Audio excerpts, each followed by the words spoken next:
आज वाला जो भी टॉपिक है ना, जो हम लोग पढ़ने वाले हैं, थोड़ा सा इसको ध्यान से देखना पड़ेगा तभी समझ आएगा। ठीक है, क्योंकि ये जो टॉपिक है इसमें थोड़ा सा आपका कुछ फिजिक्स वाला फिनोमेना आएगा, थोड़ा सा आपका मैथमेटिक्स वाला आएगा। ये सब चीजें हैं, थोड़ा सा इसको ध्यान से देखिएगा, सब समझ में आएगा। तो कल तक हम लोग पढ़ रहे थे, कल तक हम लोग पढ़ लिए थे आपका वायुमंडलीय दाब पढ़ लिए थे, और दाब से रिलेटेड फिर जो भी उसके बाद प्रेशर बेल्ट बनता है वो देख लिए थे।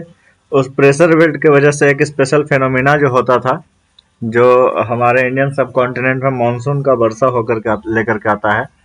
तो मानसून पढ़ लिए थे। मानसून के बाद फिर हम लोग देख लिए थे कि मानसून के बाद भारत में किस तरीके का क्लाइमेट होता है, किस तरीके का सीजन आता है, उसके बाद क्लाइमेट का क्लासिफिकेशन, ये सारा चीज पढ़ लिए थे। अब एक स्पेशल टॉपिक है जो कि ऐसे तो जनरली पहले पढ़ा जाता है ज्योग्राफी के इसमें, पर वो चूंकि एक मतलब फ्लो था, तो फ्लो में हम वो वाला चीज लेके गए हैं। और इसके बाद लास्ट टॉपिक जो अपना क्लाइमेटोलॉजी का बच रहा है, उसमें हम लोग संघनन, वर्षा और चक्रवात के बारे में बात करेंगे। ठीक है, तो सबसे पहले तो ये समझिए कि इसको इंग्लिश में वर्षा को पर्सिपिटेशन बोलते हैं। संघनन जान ही रहे हैं, संघनन क्या होता है कि जब वाष्प जो है वो नीचे से गर्म होता है। ठीक है, तो गर्म होकर के जब वायुमंडल में जाता है, तो वायुमंडल में जाने के बाद वो वाटर ड्रॉपलेट्स में कन्वर्ट हो जाता है वापस से। तो वही जो वाटर ड्रॉपलेट में कन्वर्ट होता है, तो उसी को हम लोग संघनन कहते हैं। अब देखिए, यहाँ पे कुछ कुछ कॉन्सेप्ट है जिसको कि ध्यान में रखना पड़ेगा, जिससे कि क्वेश्चन कई बार आ जाता है, या अगर कॉन्सेप्ट पता रहेगा तो आपका क्वेश्चन किसी भी तरीके का आएगा, आप बना सकते हैं। ठीक है, तो आर्द्रता या ह्यूमिडिटी किसको कहते हैं? सबको पता है कि जल वाष्प की उपस्थिति होती है अगर हवा में। ठीक है, तो वही जो कहलाता है ह्यूमिडिटी कहलाता है।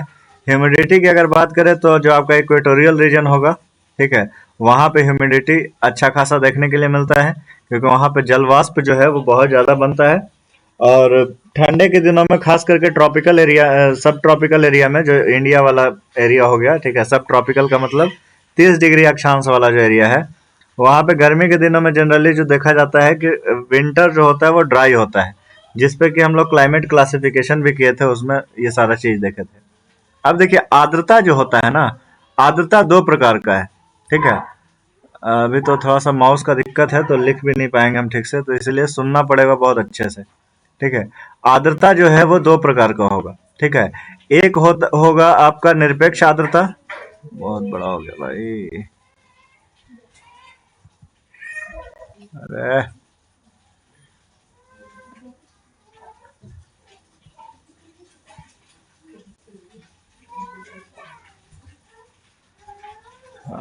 आर्द्रता जो है वो दो प्रकार का होगा। एक होगा हमारे पास सापेक्ष आर्द्रता, ठीक है, एक होगा निरपेक्ष आर्द्रता। ठीक है, तो निरपेक्ष आर्द्रता और सापेक्ष आर्द्रता को इंग्लिश में हम लोग आपका रिलेटिव ह्यूमिडिटी और एब्सोल्यूट ह्यूमिडिटी के नाम से जानते हैं। ठीक है, तो एब्सोल्यूट ह्यूमिडिटी जो होता है इसको हम लोग निरपेक्ष कहते हैं, और सापेक्ष कहते हैं एब्सोल्यूट को, सॉरी रिलेटिव को। ठीक है, तो इसका बस सिंपल सा डेफिनेशन समझ लीजिए कि जैसे कि अगर 1 मीटर क्यूब है, 1 मीटर क्यूब अगर मान के चलिए कि एरिया हम वॉल्यूम ले रहे हैं, ठीक है, तो उसमें जो टोटल पॉसिबल जल वाष्प जो इंटर हो सकता है, जैसे मान के चलिए कि एक क्यूब ले लिए, ठीक है, एक एयर का फ्रैक्शन है, एयर पार्सल जिसको हम बोल सकते हैं, एक इतना वॉल्यूम का हम ले लिए जिसका कि लंबाई 1 सेंटीमीटर, ठीक है, चौड़ाई 1 सेंटीमीटर, और ऊंचाई भी इसका 1 सेंटीमीटर है। अब हम बोल रहे हैं कि इस पार्टिकुलर वॉल्यूम में जितना maximum value of humidity inter हो सकता है, ठीक है, वही जो होगा कहलाएगा हमारा एब्सोल्यूट ह्यूमिडिटी। ठीक है, यही जो कहलाएगा एब्सोल्यूट ह्यूमिडिटी कहलाएगा। ठीक है, एब्सोल्यूट ह्यूमिडिटी जो होता है वो टेम्परेचर के साथ कांस्टेंट रहता है। ठीक है, एब्सोल्यूट ह्यूमिडिटी का जो ये है, ठीक है, एक मतलब फंडामेंटल प्रिंसिपल क्या है, ठीक है, कि ये तापमान के साथ आपको स्थिर मिलेगा। ठीक है, तापमान के साथ एब्सोल्यूट ह्यूमिडिटी में किसी तरीके का कोई अंतर आपको देखने के लिए नहीं मिलेगा। ठीक है, वहीं पे रिलेटिव ह्यूमिडिटी क्या है कि रिलेटिव ह्यूमिडिटी जो है वो रिस्पेक्टिवली क्या होता रहता है, चेंज होता रहता है। सापेक्ष आर्द्रता जो है टेम्परेचर के साथ क्या होता रहता है, चेंज होता रहता है।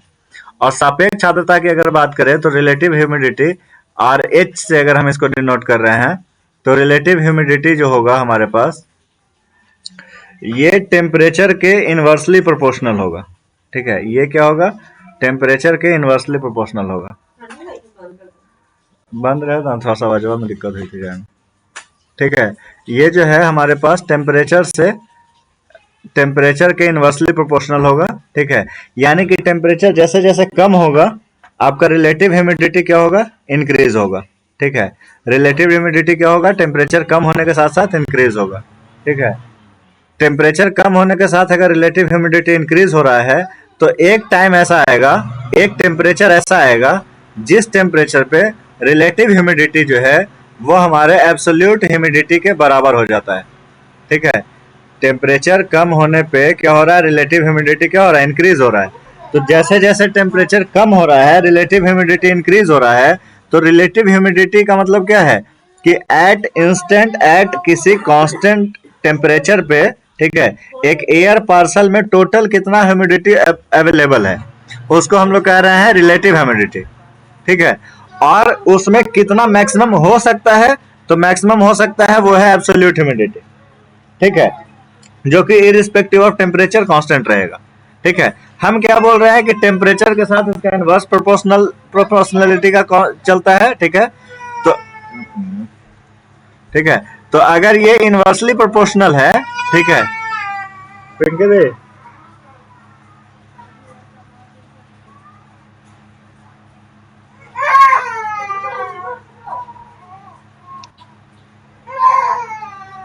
अगर ये इनवर्सली प्रोपोर्शनल है यानी कि टेम्परेचर जब कम होगा रिलेटिव ह्यूमिडिटी बढ़ेगा। अब रिलेटिव ह्यूमिडिटी किसी भी एयर पार्सल का जो ह्यूमिडिटी है वो मैक्सिमम कितना हो सकता है, चुप करावा ना।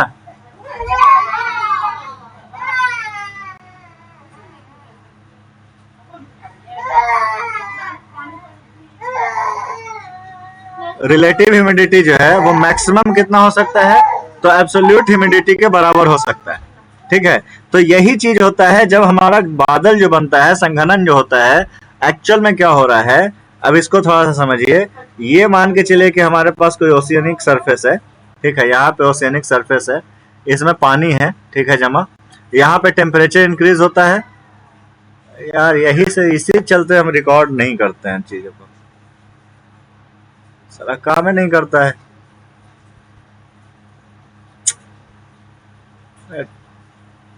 ठीक है, क्या करें अब।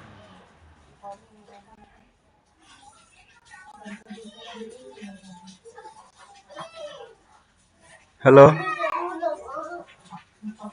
आवाज जा रहा है यार, हाँ बोल। आवाज हाँ जा आ रहा रहा है बस। है, यही होने लगता है रिकॉर्डिंग, यही सब गड़बड़ होने लगता है। चलिए देख, तो रिलेटिव ह्यूमिडिटी का देखें। अब देखिए, मान के चलिए कि कोई एयर कुछ इस तरह का समुद्री सरफेस है। ठीक है, यहाँ पे कॉन्टिनेंट है। ठीक है, ये समुद्री सरफेस अगर होगा यहाँ पे, ठीक है, इसको जो भी ऐसे समझ लीजिए। यहाँ पे सनलाइट की वजह से क्या हो रहा है, यहाँ पे सनलाइट की वजह से यहाँ पे टेम्परेचर बढ़ रहा है। टेम्परेचर बढ़ने के साथ क्या होगा, यहाँ से कुछ ह्यूमिडिटी जो है वो क्या होगा, ऊपर की ओर वार्म होकर के एयर राइज करेगा। ठीक है, हवाएं जो है वो वाष्पीकरण के रूप में, ठीक है, यहाँ से क्या होगा, ऊपर की ओर मूव करेगा। अब जो ऊपर की ओर मूव करेगा तो गर्म हवाएं जो है वो क्या करेंगे, गर्म हवाएं जो है वो फैलेंगी। ठीक है, गर्म हवा क्या हो रहा है, फैल रहा है। और सिर्फ यही फैल नहीं रहा है, फैलने के साथ साथ क्या हो रहा है कि जैसे यहाँ पे देखिए, अब थोड़ा सा इसमें एक और कॉन्सेप्ट पे आते हैं।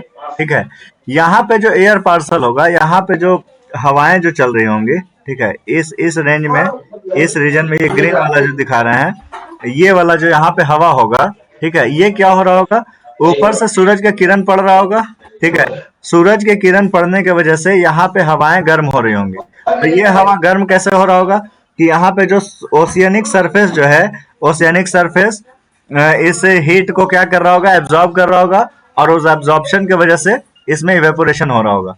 ठीक है, तो ये क्या हो रहा है, गर्म हो रहा है, यहाँ पे हवाएं क्या हो रही हैं, गर्म हो रही है। तो अब देखिए यहाँ पे जो हीट एक्सचेंज जो होता है ना, ऊर्जा का जो स्थानांतरण होता है वो दो तरीके से होता है।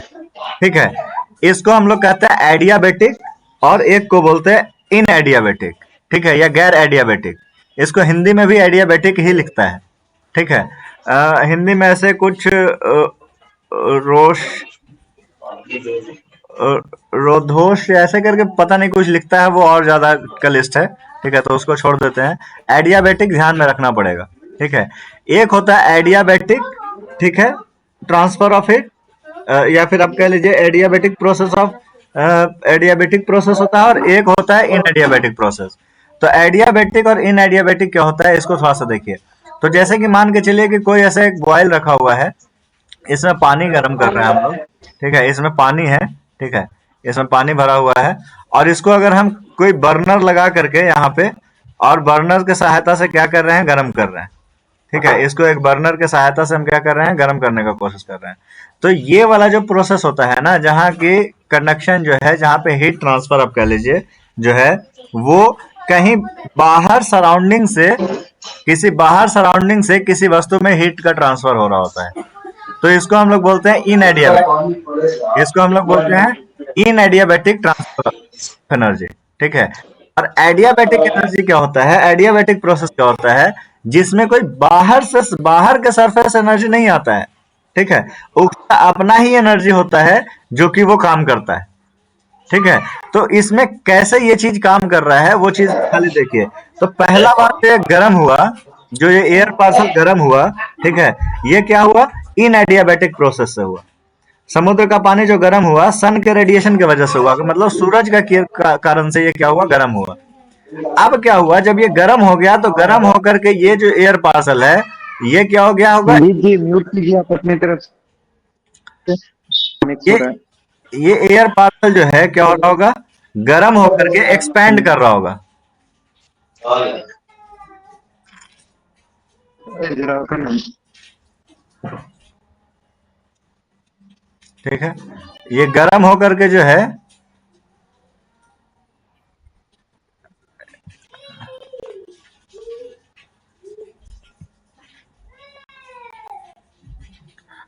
ये हवाएं जो है वो गर्म होकर के क्या हो रहा होगा, एक्सपैंड हो रहा होगा।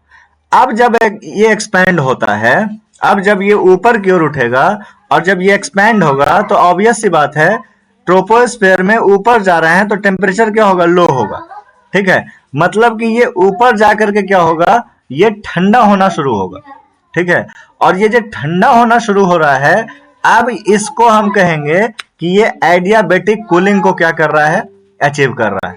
और अभी अभी देखें कि टेम्परेचर का इनवर्सली प्रोपोर्शनल होता है रिलेटिव ह्यूमिडिटी। ठीक है, तो इसका जो रिलेटिव ह्यूमिडिटी है, वो जैसे जैसे टेम्परेचर डिक्रीज हो रहा है, वैसे वैसे रिलेटिव ह्यूमिडिटी जो है वो क्या होते जाता है, बढ़ते जाता है।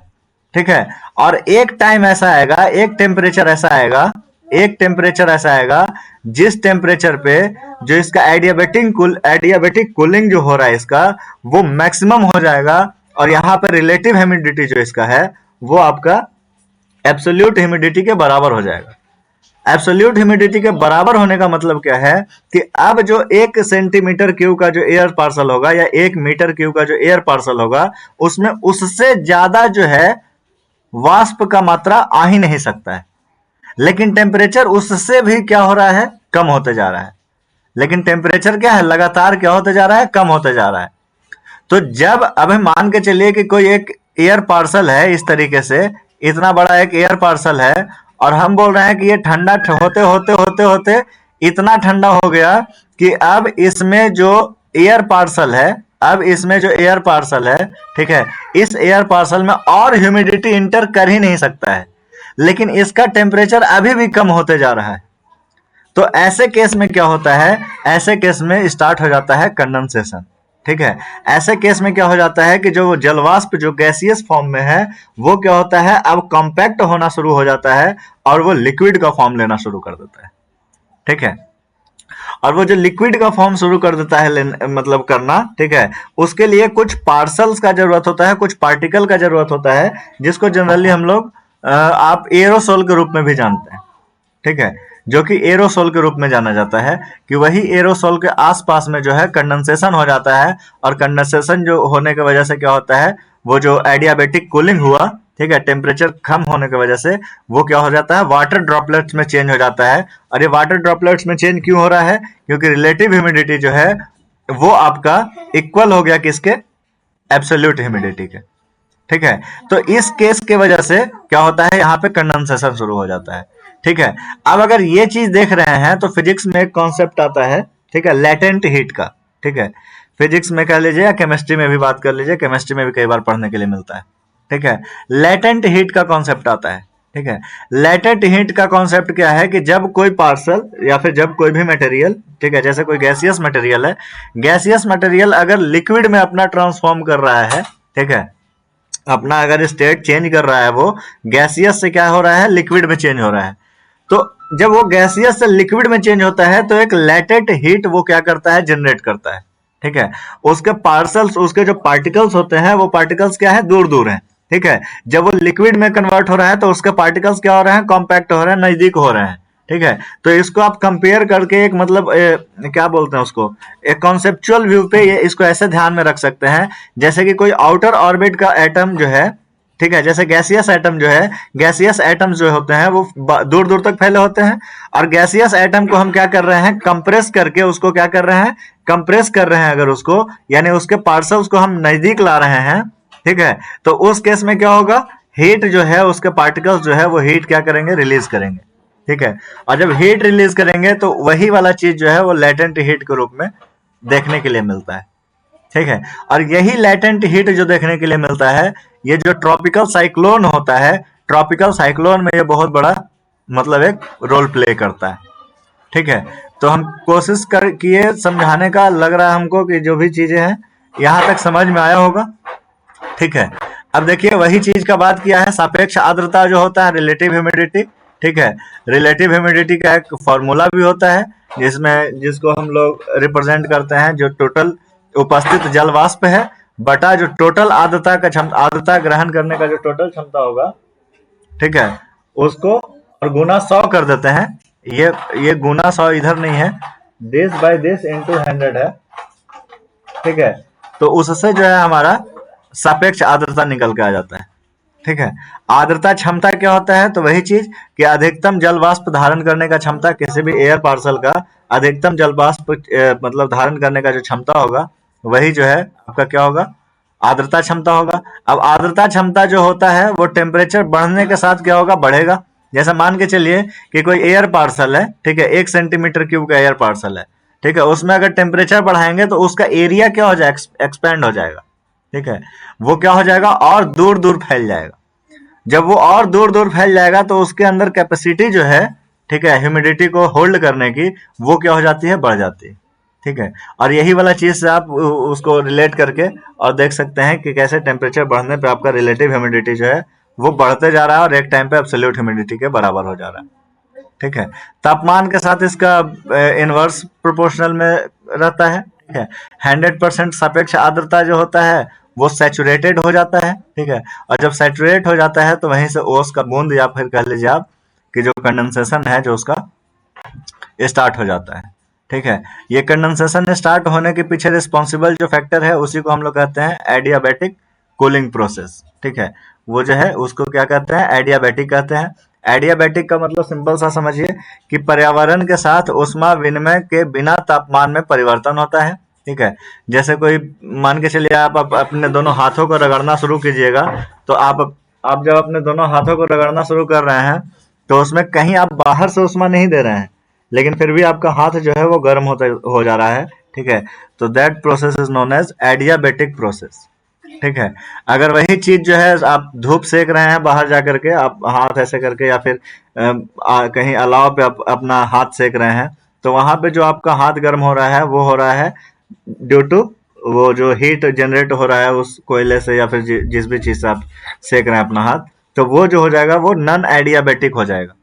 ठीक है, तो यही वाला चीज है, इसी का इस्तेमाल होता है। ठीक है, एडियाबैटिक तापन भी होता है। ठीक है, जो कि देखिए इसमें आप समझ सकते हैं। ठीक है, कि जब एयर पार्सल जो है ऊपर जाएगा तो वो क्या होगा, कॉम्पैक्ट मतलब फैलेगा।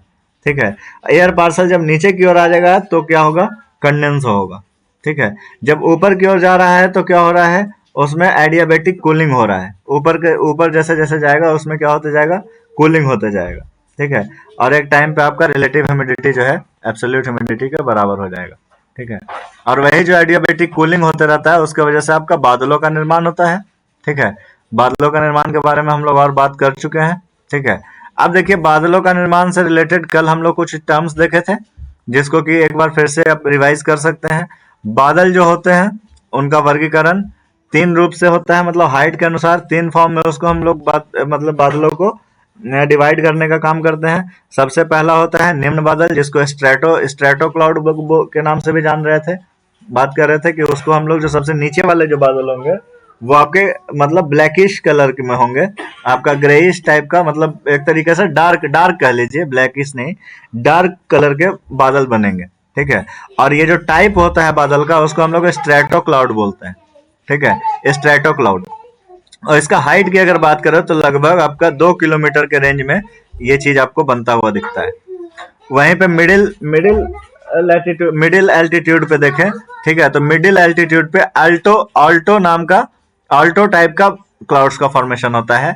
ये आपका ग्रेइश फॉर्म में होता है। ठीक है, इधर जो होता है नीचे वाला पूरा घना रूप होता है, मतलब ब्लैकिश टाइप का, और उससे ऊपर जाइएगा तो ग्रेइश टाइप का आपको दिखेगा। ठीक है, इसमें जो बादल का प्रकार है ये है ऑल्टो क्यूमुलस।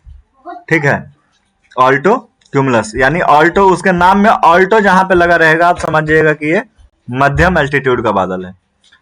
सबसे उच्च जगह पे जो बादल बनता है, ये क्वेश्चन कई बार पूछा जा चुका है कि सबसे हाई क्लाउड जो होते हैं उनका नाम क्या है, तो उसका नाम है सीरस क्लाउड्स।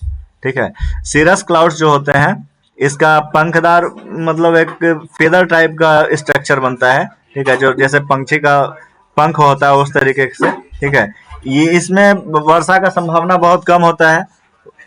ठीक है, और ये सफेद होता है बिल्कुल आपका ग्रेइश, और वो डार्कर होता है, लेकिन ये जो होता है बिल्कुल सफेद होता है। ठीक है, इसमें सीरो क्लूमस नाम का, ठीक है, या सीरो स्ट्रेटस टाइप का बादल बनता है। ठीक है, कल एक चीज और हम लोग पढ़े थे कि कोई भी बादल जो कि वर्षा धारण करता है, जो वर्षा करवा सकता है। ठीक है, ए साउंड कम करो।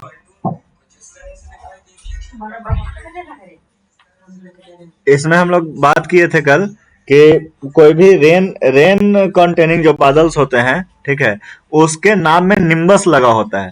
ठीक है, किसी भी बादल के नाम में अगर निम्बस लगा होगा, ठीक है, NIMBUS, ठीक है, या निम्ब कह लीजिए, NIMB लगा होगा, तो उसको हम कहेंगे कि वो बादल जो होते हैं वो बारिश करवाने के लिए रिस्पॉन्सिबल होते हैं। जिसमें हम लोग दो प्रकार के बादल का बात किए थे, एक था आपका क्लुमुलो निम्बस और एक था आपका निम्बो स्ट्रेटस। ठीक है, मतलब एक स्ट्रेटस टाइप का बादल था, ठीक है, जिसको निम्बो स्ट्रेटस बोल रहे थे, जो कि बादल रिस्पॉन्सिबल था बारिश करवाने के लिए, और एक था क्लुमुलो निम्बस टाइप का। ठीक है, तो क्लुमुलो निम्बस और आपका निम्बो स्ट्रेटस जो बादल होता है इसका भी कुछ खासियत होता है। ठीक है, कि क्लुमुलो निम्बस देखिए यहाँ पे बात किया है। ठीक है, क्ल्यूमस ये आकार के आधार पे सॉरी क्यूमुलस टाइप का। ठीक है, और आकार के ही मतलब साइज के आधार पे इसको स्टेटस। ठीक है, तो क्यूमुलस जो बादल होते हैं ये आपके मतलब वर्टिकल बादल होते हैं एक तरीके से। ठीक है, वर्टिकल रूप से ये फैलेगा, और स्ट्रेटस टाइप का जो बादल बनेगा, ठीक है, साइज के अकॉर्डिंग, तो ये आपका हॉरिजॉन्टल टाइप का बनेगा। ठीक है, वर्षा युक्त बादल का देखिए बात किया यहाँ पे, निम्बो स्ट्रेटस होता है और क्लिमुलो निम्बस होता है। निम्बो स्ट्रेटस जो होता है ये सफेद कलर का, मतलब एक साफ टाइप का बादल बनाएगा, और ये काफी देर तक वर्षा करेगा। ठीक है, हल्का हल्का वर्षा होगा लेकिन काफी देर तक वर्षा होगा। ठीक है, लेकिन क्लिमुलो निम्बस का जो क्लाउड है, ठीक है, ये जनरली वहां पे बनता है जहां पे आपका साइक्लोनिक जो ट्रॉपिकल साइक्लोन वाला जो एरिया है वहां पे बनता है, या फिर जैसे मानसून का जो इंटर हो रहा था, तो मानसून जब इंडिया में इंटर करता है तो यही क्लुमुलो निम्बस नाम का बादल बनाता है, और यही क्लुमुलो निम्बस जो बादल है ये गरज के साथ बारिश, यानी कि जो आपका बिजली वाला गरज कड़केगा और उसके साथ आपको बारिश करने के लिए रिस्पॉन्सिबल होता है। ठीक है, इसका जो बारिश होता है अचानक से बहुत तेज बारिश होगा और बहुत जल्दी खत्म हो जाएगा। ठीक है, लेकिन निम्बो स्टेटस जो होता है ये क्या करता है कि हल्का हल्का बारिश होता रहेगा लेकिन काफी देर तक बारिश करेगा। ठीक है, अब इसमें आप समझ सकते हैं इसका बनने का तरीका क्या रहा होगा।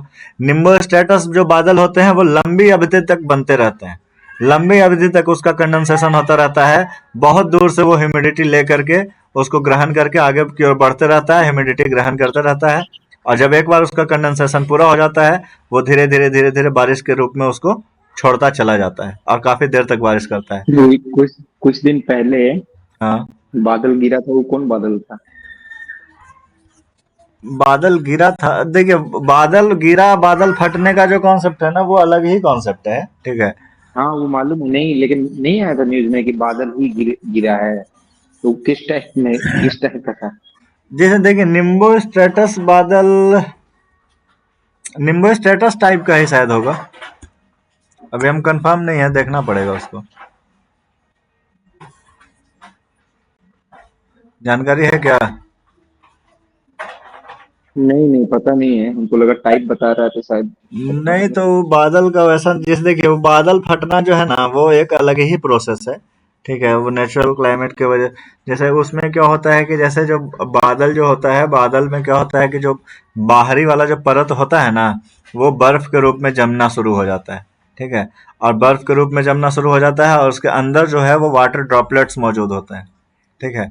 तो कई बार ऐसा होता है कि अंदर का जो वाटर ड्रॉपलेट्स होता है, ठीक है, वो बाहर का जो बर्फ का चादर है वो उसको होल्ड नहीं कर पाता है, और नहीं होल्ड कर पाने के पीछे फिर क्या होता है उसके वजह से कि वो अचानक से उसको तोड़ करके और पूरा का पूरा एक ही बार में वो निकल जाता है, ठीक है। तो ये जो प्रोसेस है ये मतलब एक अवधि में चलने वाला प्रोसेस है, उसके वजह से हम एक एग्जांपल दिए हैं, ये कोई मतलब हम कंफर्म नहीं बता रहे हैं, हमको खुद नहीं पता है, मतलब लॉजिक से हम बता रहे हैं कि निम्बो स्टेटस टाइप का होना चाहिए, क्योंकि ये कुछ टाइम पीरियड में ये चीज जनरेट होगा, ठीक है, ठीक है।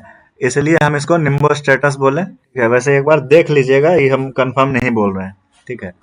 क्यूमुलो निम्बस जो होता है ये तुरंत हाँ बनता। रंजीत जी, हाँ, ये जो कॉन्सेप्ट बता रहा हूँ बादल पर हमरा लगा जानती बता दो। क्या बादल फटने वाला? हाँ क्या होता है बताइए। हेलो, हाँ बोलिए ना। देख बताइए ना क्या है, कुछ अगर है जानकारी तो।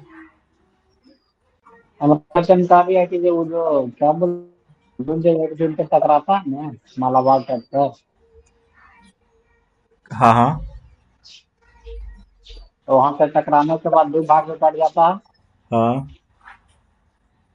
वो इधर पश्चिमी घाट पे हुए हाँ चल जाता है, इधर कुछ आगे बढ़ते हुए चलता है, वहाँ क्या बोलते हैं, हाँ।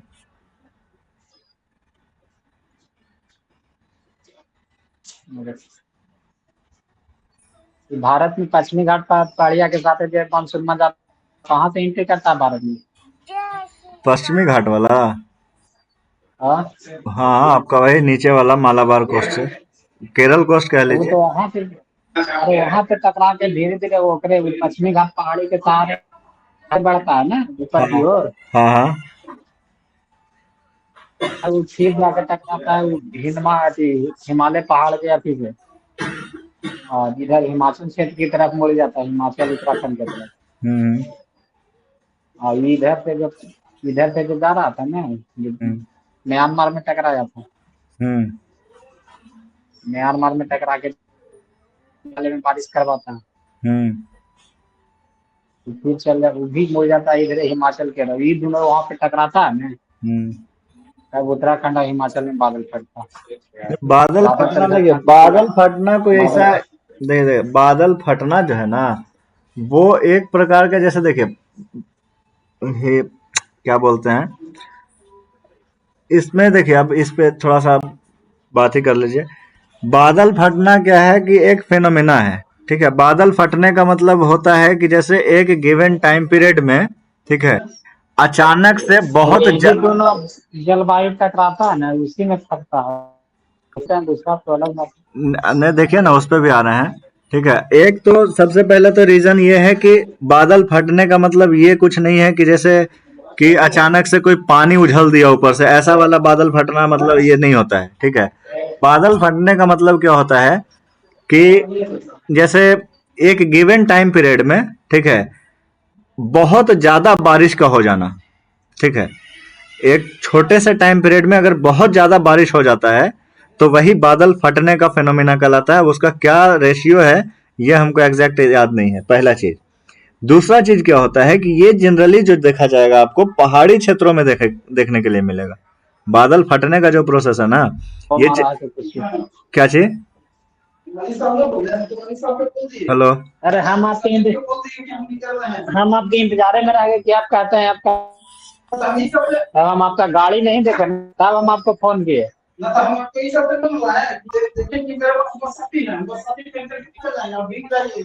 हम आपके पीछे बैठ जाते तो थोड़ी ही मिलते हैं, वेट करना यार, एडमिन आपके पीछे बैठ जाते तो हम चल ही आते, बच ही जाते। अरे मेरा लैपटॉप हैंग हो रहा भाई। ना जैसे ग्रुप हो गए थे ना, लगेगा ना कि कहीं चल गए, गड़बड़ा तो नहीं गया है। ठीक है, देखिए वही चीज है कि बादल फटना का मतलब क्या है, गिवन टाइम पीरियड में बहुत ज्यादा बारिश का हो जाना, पहला कॉन्सेप्ट, ठीक है। दूसरा कॉन्सेप्ट क्या है कि इसमें ये जनरली जो है ना वो पहाड़ी क्षेत्रों में देखने के लिए मिलता है। तो पहाड़ी क्षेत्रों में क्या होता है कि जब बहुत ज्यादा ह्यूमिडिटी लेकर के कोई बादल आता है, ठीक है, कोई जलवाष्प होता है, तो वो पहाड़ी मतलब एक तरीके से ओरोग्राफिक, हम लोग अभी देखेंगे ओरोग्राफिक रेन क्या होता है। तो ओरोग्राफिक के वजह से मतलब उसको मतलब एक तरीके से कह लीजिए पहाड़ का जो चढ़ान होता है, उसका चढ़ान के वजह से वो क्या करता है, उसको एक सोर्स मिल जाता है, एक मतलब सहारा मिल जाता है, और वो ऊपर की ओर लगातार जल्दी से बढ़ना शुरू हो जाता है। और वही जल्दी से बढ़ने के शुरू चक्कर में ना क्या होता है कि बहुत जल्दी उसमें संघनन हो जाता है, ठीक है। तो वही चीज जब बहुत ज्यादा मतलब संघनन हो जाएगा, मतलब बहुत ज्यादा वाष्पीकृत वायु जो होंगे वो आपका ऊपर मूव कर जाएंगे, ठीक है। तो उसके वजह से क्या हो जाता है, वहां पे बादल फटने का जनरली ये जो फिनोमेना है वो देखने के लिए मिलता है, ठीक है। तो बादल फटने में बस यही दो चीज ध्यान में रखना है कि बादल फटना मतलब कि किसी एक गिवन टाइम पीरियड में बहुत ज्यादा बारिश का हो जाना, ठीक है। और दूसरा क्या है कि ये जनरली पहाड़ी वाले क्षेत्रों में, ठीक है, देखने के लिए मिलता है। अगर बोलेगा बादल फटना किस प्रकार का वर्षा वर्षा का मतलब उदाहरण है, तो ओरोग्राफिक रेन होता है, हिंदी में क्या बोलते हैं उसको देखना पड़ेगा, ओरोग्राफिक टाइप का रेन होता है, ठीक है। तो उसी का एक एग्जाम्पल है आपका ये जो बादल का फटना है। एक स्पेशल मतलब कह लीजिए कि कंडीशन हो जाता है जिसमें कि बादल फटता है, ठीक है। ये चीज है।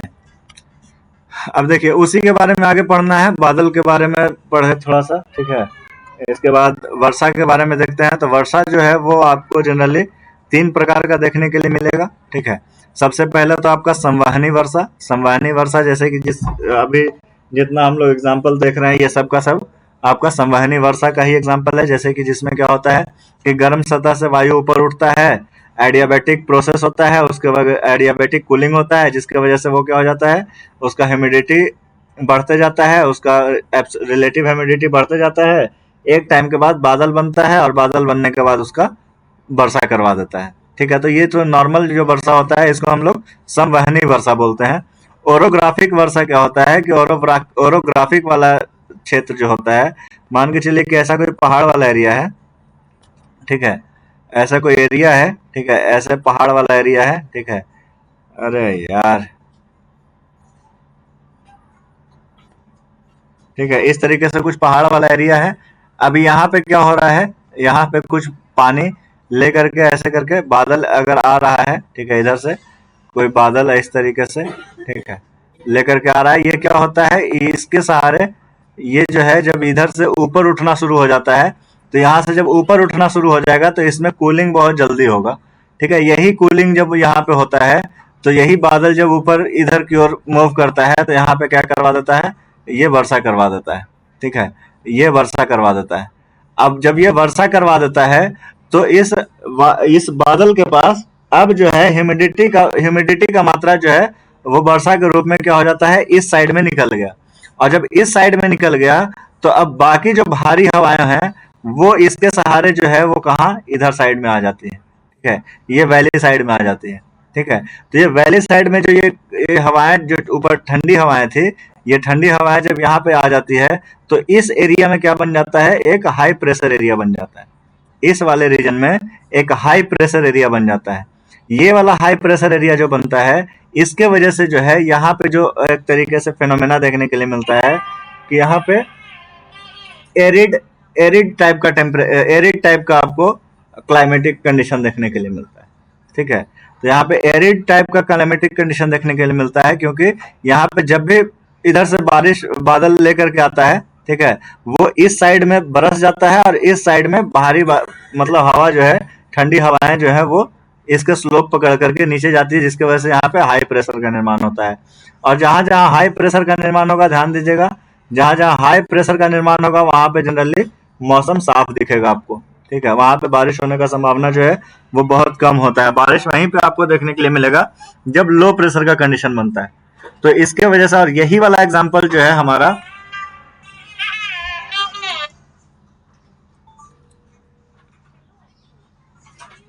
साला ये लोग, आवाज कट रहा है, बहुत कट रहा है।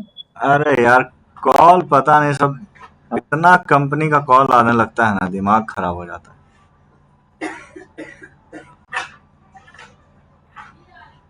तो हेलो हेलो, हाँ अब ठीक हुआ। ठीक आ रहा है आवाज? हाँ अब ठीक है। ठीक है ना? देखिए थोड़ा सा 1 सेकंड टाइम दीजिएगा हमको।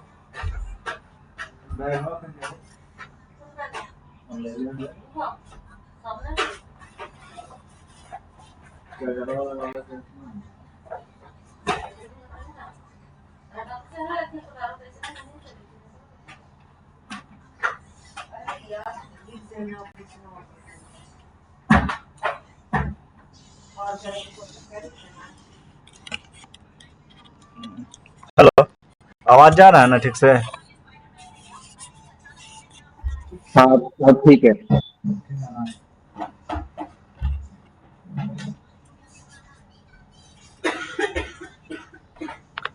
देखिए तो वही चीज है। तो यहाँ पे देखिए इसी साइड में, जो इस साइड में जिधर बारिश हो जा रहा है, बहुत ज्यादा बारिश, ठीक है, उसको हम लोग सीवर्ड साइड कहते हैं। और जो इधर साइड जहाँ पे हाई प्रेशर का एरिया बन जाता है, इसको हम लोग लीवर्ड साइड बोल देते हैं। ठीक है, तो बारिश कितने प्रकार से होते हैं? तो 3 प्रकार से, जिसमें पहला टाइप हम लोग देखे संवहनी वर्षा, जो कि एक नॉर्मल कंडीशन होगा जिसमें कि हवाएं ऊपर उठेंगी, उसके बाद उसका एडियाबैटिक कूलिंग होगा जिससे बादलों का निर्माण होगा, बादलों के निर्माण के बाद वो वर्षा करवाएंगे। दूसरा कंडीशन क्या हो गया आपका? ओरोग्राफिक वर्षा। ओरोग्राफिक जो है एक डिफिनिट टाइप के लैंडस्केप में होगा, ठीक है, जैसे कि जो पहाड़ी वाला एरिया होगा वो ओरोग्राफिक वर्षा का टाइप में आएगा। और यही जो ओरोग्राफिक टाइप का वर्षा होता है, यहीं पे बादल फटने का संभावना जो है वो देखने के लिए मिलता है। ठीक है, इसको हिंदी में अगर बोले तो पवन मुखी ढाल और पवन विमुख ढाल। ठीक है, तो पवन मुखी ढाल जो बोल रहे थे सीवर्ड साइड, जिधर से बादल आ रहा था उधर साइड, और जो पवन विमुख साइड जो है उसका अपोजिट साइड। तो अपोजिट साइड में जनरली शैडो एरिया बनता है, ठीक है, जिसको हम लोग छाया क्षेत्र भी बोलते हैं। और उस छाया क्षेत्र में जो है आपको बारिश देखने के लिए नहीं मिलता है। ठीक है, तो अब जब उधर बारिश नहीं देखने के लिए मिलता है, तो यही रीजन है कि जब इंडियन मानसून आता है तो वेस्टर्न घाट के वेस्टर्न साइड में वो टकरा करके अधिकतर बारिश जो है वो वेस्टर्न साइड में करवा देती है। और ईस्टर्न साइड में अगर देखेंगे, वेस्टर्न घाट के ईस्ट साइड में, तो आपका कर्नाटक, महाराष्ट्र और आपका तमिलनाडु वाला कुछ एरिया है जहाँ की आपको एरिड टाइप का क्लाइमेट देखने के लिए मिलता है, जो कि कोपेन के अनुसार बी वाला कैटेगरी में रखा गया था। ठीक है, तो उसको हम लोग देखे थे। ठीक है, अब आगे देखिए, इसमें तीसरा जो एग्जाम्पल है बारिश होने का, तीसरा एग्जाम्पल होता है चक्रवातों की वजह से बारिश। ठीक है, एक तो हो गया संवहन वर्षा के द्वारा बारिश, दूसरा हो गया आपका ओरोग्राफिक बारिश, ठीक है, और तीसरा हो गया चक्रवात की वजह से बारिश। ठीक है, तो चक्रवात की वजह से जो बारिश होता है, इसको अब थोड़ा सा समझने वाला बात है। ठीक है, कि अब हम लोग बात कर रहे हैं, ये हमारे पास अर्थ है। ठीक है, ये अर्थ है। ठीक है, अर्थ पे ये वाला चीज जो होगा इक्वेटर हो जाएगा। ठीक है, ये इक्वेटर हो जाएगा। ठीक है, आपका 30 डिग्री के अप्रोक्सीमेट जो बात है, ठीक है, इसको हम लोग सब ट्रॉपिकल हाई प्रेशर बेल्ट बोलते हैं। ठीक है, इसको हम लोग सब ट्रॉपिकल हाई प्रेशर बेल्ट बोलते हैं, ठीक है। और आगे बढ़े थोड़ा सा तो 60 डिग्री पे जो हम लोग 60 डिग्री पे ये जो ब्लू वाला लाइन बना रहे हैं, यहाँ पे हम लोग सब पोलर लो प्रेशर बेल्ट इसको बोलते हैं। ये सब पोलर है लो प्रेशर बेल्ट। ये वाला जो एरिया है ये वाला क्या बोलते हैं आपका, ये 30 डिग्री वाला, हम 30 लिख नहीं पाएंगे, इसको बस ध्यान दीजिएगा। ग्रीन वाला जो है वो 30 डिग्री साउथ नॉर्थ है, ठीक है। ब्लू वाला जो है वो आपका 60 डिग्री नॉर्थ साउथ है। और ये जो पिंक वाला है ये हमारा जो है इक्वेटर है, ठीक है। तो अब देखिए क्या होता है कि जो चक्रवात जो होते हैं ना, ठीक है, चक्रवाती वर्षा जो होता है, चक्रवाती वर्षा दो लैंडस्केप में अलग अलग प्रकार से होता है। अगर हम यहाँ से देखें इक्वेटर से 30 डिग्री के बीच में, सबसे पहले तो ये ध्यान रखना पड़ेगा कि कोरियोलिस बल जो है, ठीक है, कोरियोलिस फोर्स का जो वैल्यू है, ठीक है, जिसमें कि हम लोग डोल्ड्रम का जो बात कर रहे थे कि जहाँ पे हवाएं बिल्कुल ना के बराबर चलती हैं, बिल्कुल शांत रहती है, ठीक है। तो ये वाला कंडीशन हमको ये 5 डिग्री ऊपर और 5 डिग्री नीचे देखने के लिए मिलता है। तो ये 5 डिग्री ऊपर और 5 डिग्री नीचे किसी भी प्रकार का कोई भी चक्रवात बनता हुआ आपको नहीं दिखेगा, क्योंकि यहाँ पे कोरियोलिस बल जो है वो लगभग ना के बराबर काम करेगा, ठीक है। तो यहाँ पे जो हवाएं, सबसे पहले तो ये पूरी शांत रीजन होगा, तो शांत रीजन होगा तो हवा नहीं होगा, और हवा नहीं होगा कोरियोलिस बल का भी प्रभाव नहीं होगा, मतलब बहुत कम होगा, ठीक है। तो आप कह सकते हैं कि इस वाले रेंज में जो है, इसलिए कई बार क्वेश्चन दे देता है घुमा घुमा के कि 3 डिग्री नॉर्थ लैटिट्यूड पे जो चक्रवात आएगा, ठीक है, तो उसका डायरेक्शन किधर होगा, ठीक है। तो ये वाला चीज जो कल संजीत जी भी पूछ रहे थे, ठीक है। तो इस तरीके का चीज पूछ देगा तो आपको ध्यान में रखना है कि ये 5 डिग्री नॉर्थ और 5 डिग्री साउथ में किसी प्रकार का कोई चक्रवात का फॉर्मेशन नहीं होगा, ठीक है। अब देखिए 5 डिग्री से 30 डिग्री के बीच में जो चक्रवात उठेगा, इसको हम लोग बोलते हैं ट्रॉपिकल साइक्लोन, ठीक है। इसको हम लोग क्या बोलेंगे, ट्रॉपिकल साइक्लोन, ठीक है। Tropical cyclone, tropical cyclone. अब ठीक है, पूरा नाम नहीं लिखते हैं, बस याद ध्यान रखिए ट्रॉपिकल साइक्लोन है, ठीक है। ये ट्रॉपिकल साइक्लोन है। और जो इसके बाद इधर जो मिलेगा 30 से 60 के बीच में जो मिलेगा, ठीक है, साइक्लोन, इसको हम लोग बोलते हैं एक्स्ट्रा ट्रॉपिकल साइक्लोन, या जिसको हम लोग टेम्परेट साइक्लोन भी बोलते हैं, ठीक है, जिसको हम लोग टेम्परेट साइक्लोन के नाम से भी जानते हैं। तो टेम्परेट साइक्लोन और ट्रॉपिकल साइक्लोन जो है ना, वो बिल्कुल उसका जो जेनेसिस होता है, जो तैयारी होता है, जिस प्रकार से मतलब चक्रवात आता है, उसका जो प्रॉपर्टी होता है, जिस प्रकार से वो बारिश करवाता है, इन सब प्रोसेस में जो है वो बहुत ज्यादा अंतर देखने के लिए मिलता है। इस टेम्परेट साइक्लोन को ही हम लोग फ्रंटल साइक्लोन के नाम से भी जानते हैं, ठीक है। वो फ्रंटल साइक्लोन का नाम से इसलिए जानते हैं क्योंकि वहां पे कुछ फ्रंट्स बनते हैं, ठीक है। फ्रंट्स क्या होते हैं इस पे हम बात करेंगे, ठीक है। तो फिलहाल ये देखिए कि ये जो साइक्लोन का जो हम लोग क्लासिफिकेशन किए कैसे, तो आपका 2 प्रकार का क्लासिफिकेशन हुआ, ट्रॉपिकल साइक्लोन, ठीक है, और आपका टेम्परेट साइक्लोन, ठीक है। तो ट्रॉपिकल और आपका टेम्परेट का मतलब क्या हुआ, हिंदी में अगर बात करें तो उष्णकटिबंधीय चक्रवात, और टेम्परेट का मतलब हो गया शीतोष्ण चक्रवात, ठीक है। तो ये दोनों सबसे पहले नाम ध्यान में रखिए और इसका लैटिट्यूड याद रखिए कि कहाँ पे होगा, ठीक है। तो 5 से 30 के बीच में आपका ट्रॉपिकल साइक्लोन, ठीक है, और 30 के ऊपर 60 के बीच में, ठीक है, आपका टेम्परेट साइक्लोन देखने के लिए मिलेगा। और साइक्लोन्स कहीं भी आपको देखने के लिए नहीं मिलता है, ये 5 डिग्री वाले पे नहीं मिलेगा। और जनरली ऊपर जाइएगा तो ऊपर मौसम जो है, ठीक है, वो ठंडा रहता है। यहाँ पे जनरली आपको साइक्लोन वाला जो ये है आपको देखने के लिए नहीं मिलेगा। जब आप दोनों साइक्लोन देख लीजिएगा तो आपको खुद ब खुद आइडिया हो जाएगा कि इधर वाले एरिया में साइक्लोन आने का संभावना जो है वो बिल्कुल ना के बराबर है, यानी उधर वाले एरिया में किसी प्रकार का कोई साइक्लोन का फॉर्मेशन नहीं होता है, इसके वजह से हम लोग नहीं पढ़ते, ठीक है। तो अब हम लोग देख लेते हैं सबसे पहले थोड़ा सा ट्रॉपिकल साइक्लोन के बारे में, उष्णकटिबंधीय चक्रवात के बारे में।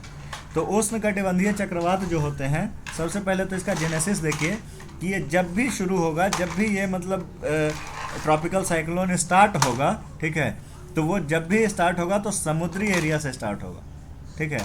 जबकि शीतोष्ण चक्रवात जो है वो समुद्र से या फिर लैंड पे, दोनों में कहीं पे भी स्टार्ट हो सकता है, ठीक है। अब इसका क्या मतलब हुआ तो इसका मतलब ये हुआ कि जैसे मान के चलिए कि ये मान के चलिए कि हमारे पास अरब सागर का ये पूरा बाउंड्री है, ठीक है, अरब सागर है और इधर साइड में भारत है, ठीक है, ये अरब सागर का ये बाउंड्री है, यहाँ पे ये, ठीक है, इस प्रकार से ये बारिश, ये पानी जो है यहाँ तक भरा हुआ है इसमें। अब क्या होता है, साइक्लोन फॉर्म होने के लिए, ट्रॉपिकल साइक्लोन फॉर्म होने के लिए कुछ प्री रिक्वायर्ड कंडीशन होने चाहिए, ठीक है। आवाज़ जा रहा है ना, सब क्लियर, कोई दिक्कत नहीं ना है? हेलो, हाँ ठीक है ठीक है। ठीक है। तो देखिए साइक्लोन के लिए ना, ट्रॉपिकल साइक्लोन के लिए कुछ प्री रिक्वायर्ड कंडीशंस होने चाहिए, ठीक है। सबसे पहला तो ट्रॉपिकल साइक्लोन के लिए एक बहुत बड़ा आपका वाटर मास होना चाहिए, ठीक है, जो कि आपको जनरली क्या होगा, समुद्र में ही मिलेगा वाटर मास, ठीक है, ठीक है। दूसरा क्या होना चाहिए कि इस समुद्र का जो टेम्परेचर होना चाहिए ना, टेम्परेचर आपका 26.5 डिग्री से ऊपर होना चाहिए, ठीक है। टेम्परेचर जो है, ठीक है, टेम्परेचर जो है आपका 26.5 यानी 26.5।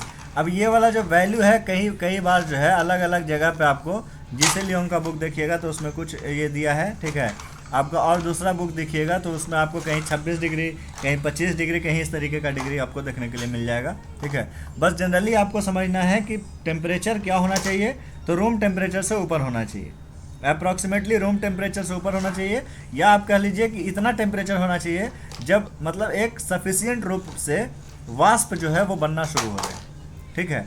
तो अब देखिए क्या होता है इसमें, ठीक है, इसका पूरा प्रोसेस समझिए क्या होता है। जैसे मान के चलिए कि यहाँ पे टेम्परेचर 26 डिग्री से ऊपर हो गया, यहाँ से एयर मास जो है वो क्या हो जाएगा, ऊपर उठना शुरू होगा, यहाँ से जो एयर मास जो है वो क्या होगा, ऊपर उठना शुरू होगा, ठीक है।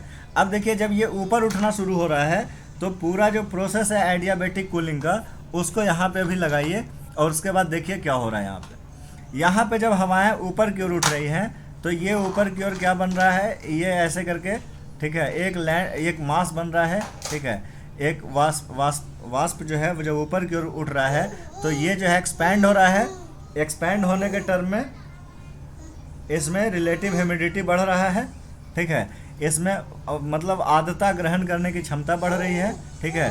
और जैसे ही यहाँ पे लो प्रेशर एरिया बना है, ये ऊपर उठ रहा है, इधर से हवाएं कहाँ आ रही है, इसको फिल करने के लिए आ रही हैं। इधर से हवाएं जो है इसको क्या करने के लिए आ रही है, फिल करने के लिए आ रही है। जब ये यहाँ से ऊपर निकल रहा है, ठीक है, ऊपर जा रहा है, तो ऊपर जा करके क्या होगा, जब ये रिलेटिव ह्यूमिडिटी इसका क्या हो जाएगा, एब्सोल्यूट ह्यूमिडिटी के बराबर हो जाएगा।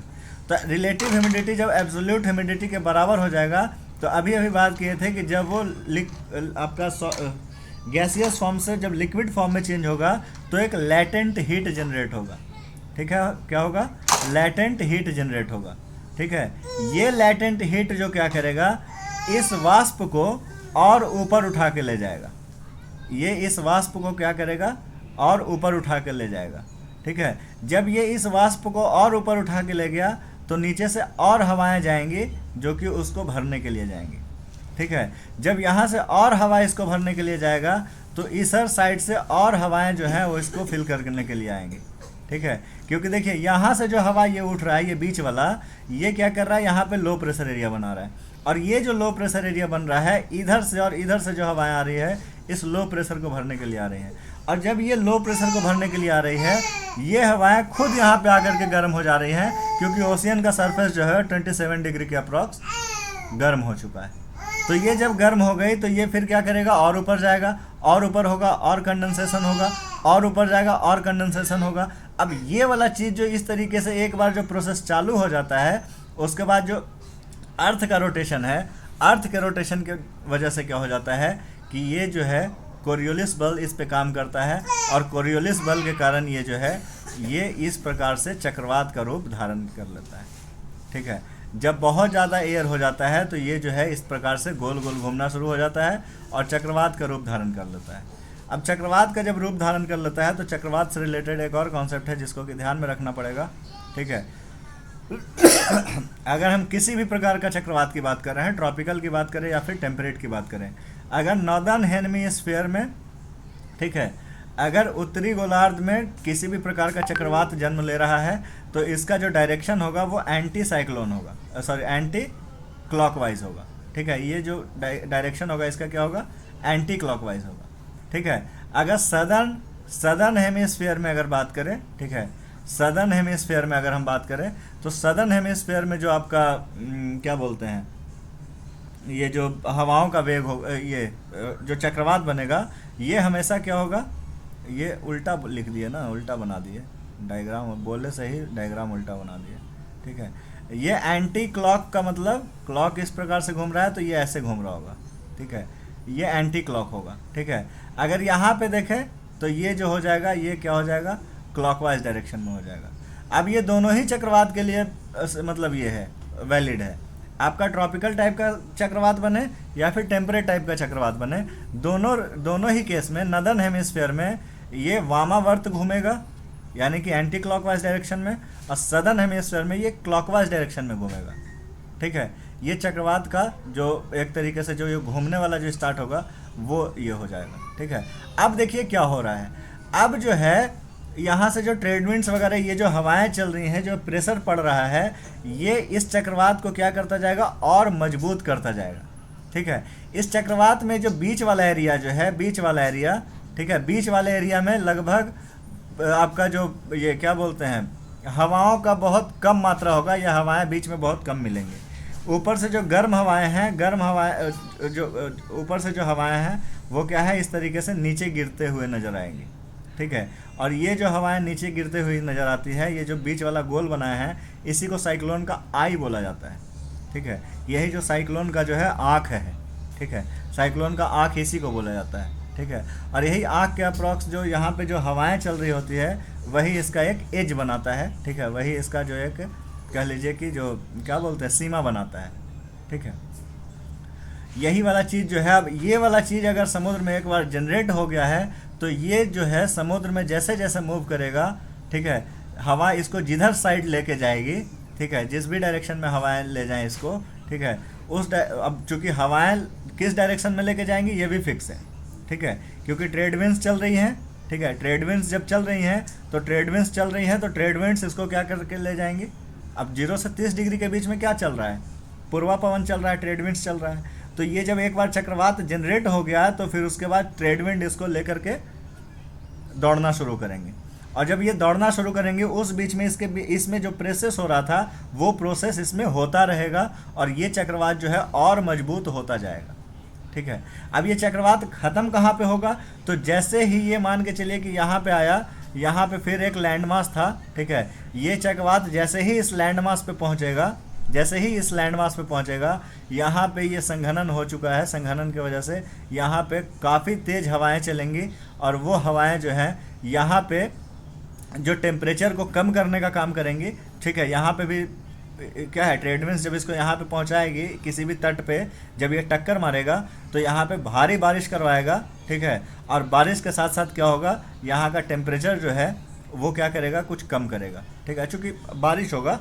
ठीक है, तो यानी कि यहाँ पे बारिश होगा और तेज़ हवाएं चलेंगी, और तेज़ हवाएं क्यों चल रही हैं, बारिश क्यों हो रही है, इस चीज़ का आइडिया अभी आप लोगों को ध्यान में आ चुका होगा। ठीक है, तो ये पूरा का पूरा जो है वो साइक्लोन है। ठीक है, साइक्लोन में यही सारा चीज़ जो है वो पूछा जाएगा। ठीक है, जो पूछा जाएगा वन लाइनर टाइप में निकल गया, उसको ध्यान में रखना पड़ेगा। ठीक है, जैसे कि पूछा जाएगा कि आपका किस, जैसे कि एक इक्वेटर वाला बात की है कि इक्वेटर के 5 डिग्री नॉर्थ 5 डिग्री साउथ में किसी तरह का कोई साइक्लोन नहीं बनेगा। नदर्न हेमिस्फीयर में साइक्लोन बनता है तो उसका डायरेक्शन क्या होगा, सदर्न हेमिस्फीयर में साइक्लोन बनता है तो उसका डायरेक्शन क्या होगा, 5 से 30 डिग्री के बीच में जो साइक्लोन बनेगा वो किस टाइप का साइक्लोन होगा। ठीक है, उसके बाद जो 30 से 60 डिग्री के बीच में बनेगा वो किस प्रकार का साइक्लोन होगा। तो ये सारी चीज़ जो है वो ध्यान में रखना पड़ेगा। ठीक है, अब देखिए नेक्स्ट जो है हमारे पास वो है आपका शीतोष्ण चक्रवात। ठीक है, शीतोष्ण चक्रवात जो है, अब देखिए शीतोष्ण चक्रवात बनने से पहले थोड़ा सा कुछ कॉन्सेप्ट है जिसको ध्यान में रखना पड़ेगा। ठीक है, जैसे कि पूरा वर्ल्ड मैप को अगर आप देखिएगा तो वर्ल्ड मैप कुछ जगह ऐसा है जहाँ पे आपको मतलब एक तरह का भूमि देखने के लिए मिलेगा। एक तरह का भूमि का मतलब जैसे देखिए, जैसे इंडिया में अगर हम बात करें तो इंडिया में एक तरह का भूमि देखने के लिए नहीं मिलता है। आप बीच में जाइएगा डेक्कन प्लेटू मिल जाएगा, उसके ऊपर जाइएगा आपको पहाड़ मिल जाएगा, आपका सतपुड़ा मिल जाएगा, ऊपर विंध्याचल मिल जाएगा, इधर अरावली मिल जाएगा, ऊपर हिमालय मिल जाएगा। यानी कि आप कह लीजिए कि भारत का जब पूरा एरिया की अगर बात करें तो आपका लैंडमास जो है वो अलग अलग प्रकार का दिखेगा। लेकिन कुछ कुछ कॉन्टिनेंट ऐसे हैं, ठीक है, जैसे आप अमेरिका की अगर बात करें, ठीक है, ये अमेरिका की अगर बात करें तो अमेरिका में यहाँ पे नॉर्थ अमेरिका में यहाँ पे कनाडा वाला जो एरिया है, इधर वाले एरिया में आपको भूमि बिल्कुल समतल मिलेगा। अमेरिका वाला एरिया में यहाँ पे जो भूमि एकदम समतल मिलेगा। आप ओशियन वाला एरिया देखिएगा तो ओशियन में आपको सतह जो है वो बिल्कुल शांत मिलेगा, एक प्रकार का सतह मिलेगा, ठीक है। यानी इस प्रकार का सतह जो है वो समतल वाला सतह, मतलब एक प्रकार का सतह होना चाहिए, ठीक है। मतलब ज़मीन है तो सिर्फ मैदान है तो सिर्फ मैदान है, ठीक है, पानी है तो सिर्फ पानी है, ठीक है। तो इस प्रकार का जब सतह मिलता है ना तो क्या होता है, तो इस प्रकार का जब सतह मिलता है तो एयर मास का जनरेशन होता है, ठीक है।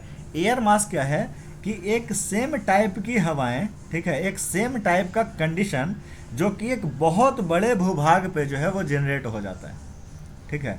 एक सेम टाइप का मतलब कंडीशन एक बहुत बड़े भूभाग पे, आप कह लीजिए एटमॉस्फेरिक कंडीशन, ठीक है, एक निश्चित टाइप का एटमॉस्फेरिक कंडीशन जब एक बहुत बड़े भूभाग पर जनरेट हो जाएगा तो उस पूरे जो एटमॉस्फेरिक कंडीशन को हम लोग एयर मास कह देते हैं, ठीक है।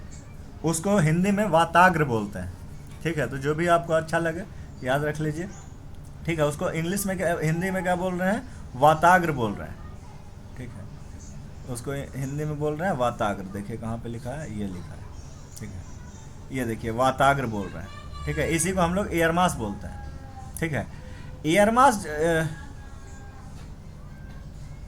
मास को वाताग्र बोलेंगे पता नहीं, ठीक है। एयर मास बन रहा है, ठीक है। अब एयर मास जो बन रहा है, ठीक है, वो क्या करेगा, नहीं वाताग्र एयर मास को नहीं बोल रहे हैं, सॉरी, ठीक है। वाताग्र का मतलब फ्रंट हुआ, ठीक है, वाताग्र का मतलब फ्रंट हुआ, ठीक है। तो जो एक बहुत बड़ा एयर मास बनेगा वो एयर मास जो होगा, जो एक सेम टाइप का एटमॉस्फेरिक कंडीशन है, वो जो है वो या तो ठंडी हवाओं का हो सकता है या फिर गर्म हवाओं का हो सकता है, ठीक है। वो जो है वो ठंडी हवाओं का हो सकता है या फिर गर्म हवाओं का हो सकता है, ठीक है।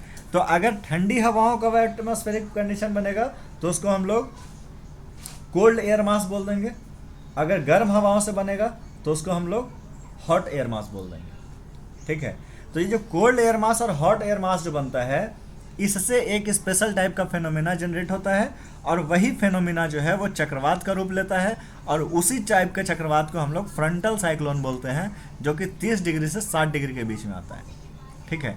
जैसे कि मान के चलिए कि यहाँ पे कोई एक एयर मास है बहुत बड़ा सा, ठीक है, और एक यहाँ पे एयर मास है बहुत बड़ा सा। ये ब्लू वाला है कोल्ड एयर मास और ये वाला है हॉट एयर मास, और ये दोनों जब आस पास में आमने सामने आके खड़ा होता है, ठीक है, तो इसी को हम लोग बोलते हैं कांस्टेंट, ठीक है, कांस्टेंट फ्रंट बोलते हैं इसको, ठीक है। ये दोनों जब आमने सामने आकर के खड़ा होगा तो इसी को हम लोग क्या बोलेंगे, कांस्टेंट फ्रंट, हाँ स्टेशनरी फ्रंट बोलेंगे, ठीक है। यही जो है जब दो एयर मास आपस में आकर के कोई किसी भी तरीके का, ठीक है, फेनोमेना जनरेट करवाता है तो उसी को हम लोग फ्रंट्स बोलते हैं, ठीक है। तो ये जो फ्रंट बनता है इसको हम लोग स्टेशनरी फ्रंट बोलते हैं, ठीक है। अब देखिए यहाँ पे स्टेशनरी फ्रंट है तो यहाँ पे दो तरीके का चीज़ हो सकता है। एक स्टेशनरी फ्रंट जब बना, यानी कि ये दोनों जो हवाएं हैं, जो बहुत बड़ा एयर मास है, ठीक है, बहुत बड़े भूभाग में है, तो वो दोनों आपस में आमने सामने खड़ा है। अब यहाँ पे दो चीज़ हो सकता है, या तो ये वाला चल के इधर जाए या तो ये वाला चल के इधर जाए, ठीक है। ये दो कंडीशन आ सकता है यहाँ पे, ठीक है। या तो ये गर्म वायु जो है वो हॉरिजॉन्टल मूवमेंट का बात बोल रहे हैं। देखिए वर्टिकल मूवमेंट का बात रहेगा तो ऑब्वियस सी बात है कि ये गर्म है तो ये ऊपर उठेगा, ठीक है। लेकिन हम क्या बोल रहे हैं कि उस पूरे एरिया में क्या है ना, वो पूरा एरिया ही ये गर्म हॉट एयर मास है, ठीक है। तो ये ऊपर उठने का बात नहीं हो रहा है, हॉरिजॉन्टल मूवमेंट का बात हो रहा है, ठीक है। तो इसका हॉरिजॉन्टल मूवमेंट जो है, ये हॉरिजॉन्टल मूवमेंट अगर ये गर्म हवाएं ठंडी हवाएं से जाकर के टकराएं या ठंडी हवाएं गर्म हवा से आकर के टकराएं, ठीक है। आप इसको उस एग्जाम्पल से समझ सकते हैं, ठीक है। आपका चाकू या खरबूजे पे गिरे, ठीक है, या खरबूजा चाकू पे गिरे, कटना खरबूजे को ही पड़ेगा, ठीक है। सेम कॉन्सेप्ट यहाँ पे है, जिसको ध्यान में रखिए, ठीक है। या तो गर्म वायु ठंडी से टकराएं या ठंडी वायु गर्म से टकराएं, हमेशा ये वायु जो है इसके ऊपर चढ़ेगा, ठीक है। ये वायु जो है वो क्या होगा, इसके ऊपर चढ़ेगा, ठीक है। गर्म वायु जो है वो कहाँ जाएगा, ठंडी वायु के ऊपर चढ़ेगा, ठीक है। और जब ये इस पे चढ़ता है तो इसी को हम लोग बोलते हैं हॉट फ्रंट बोलते हैं, ठीक है।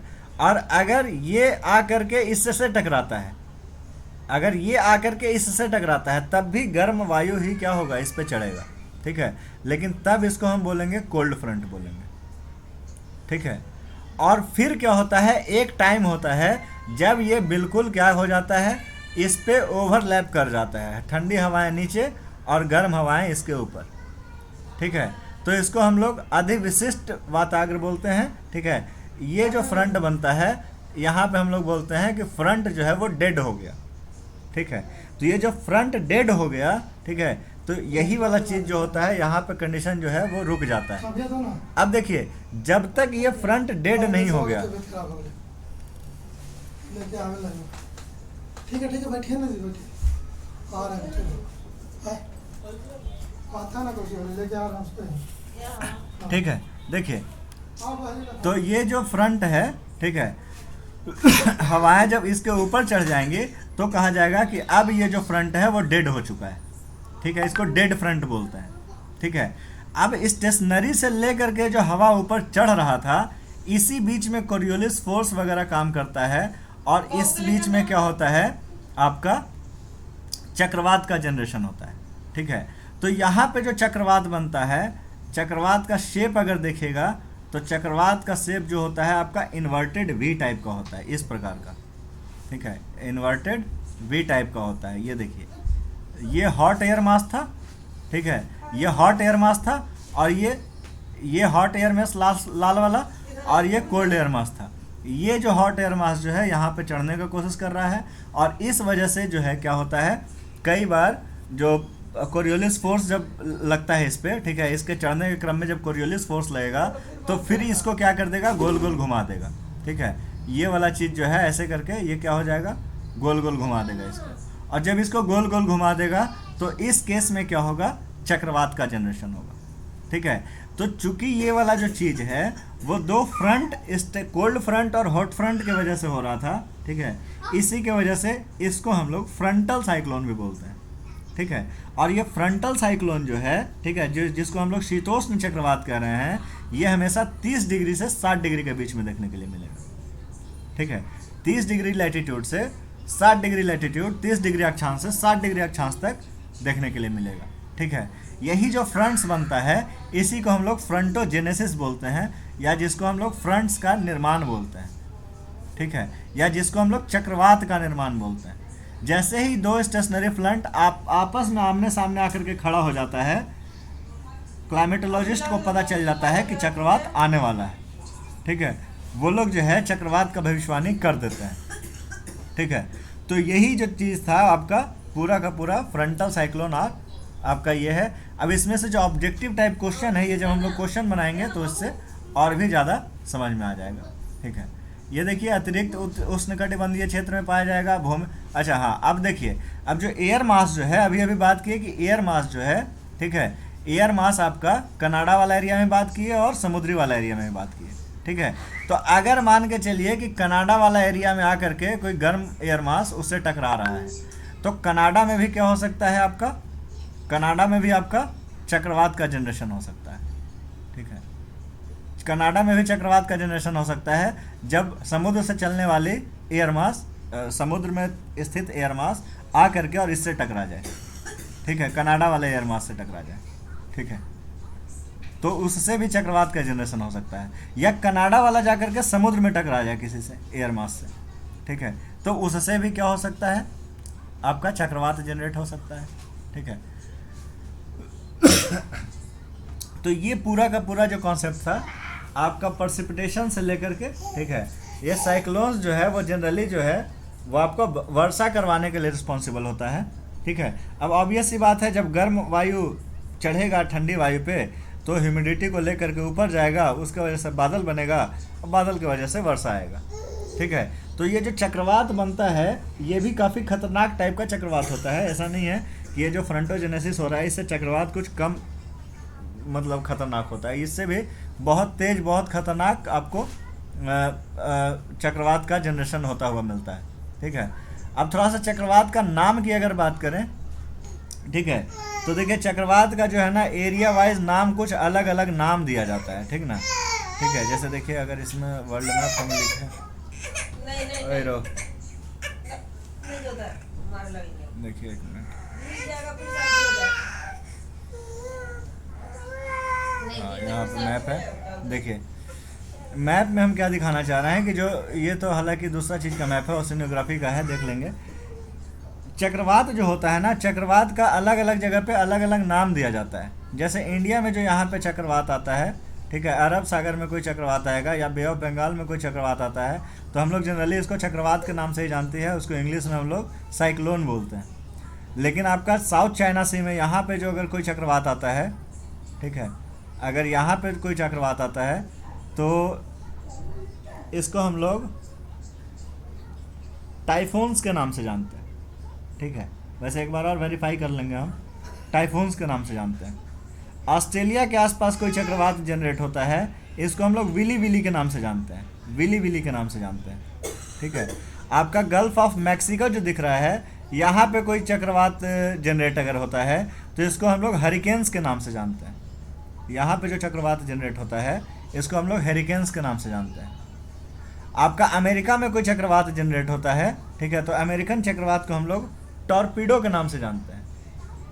ठीक है, तो इस प्रकार से चक्रवातों का जो है वो कुछ कुछ नाम दिया हुआ है, अलग अलग जगहों पे चक्रवात को अलग अलग नाम से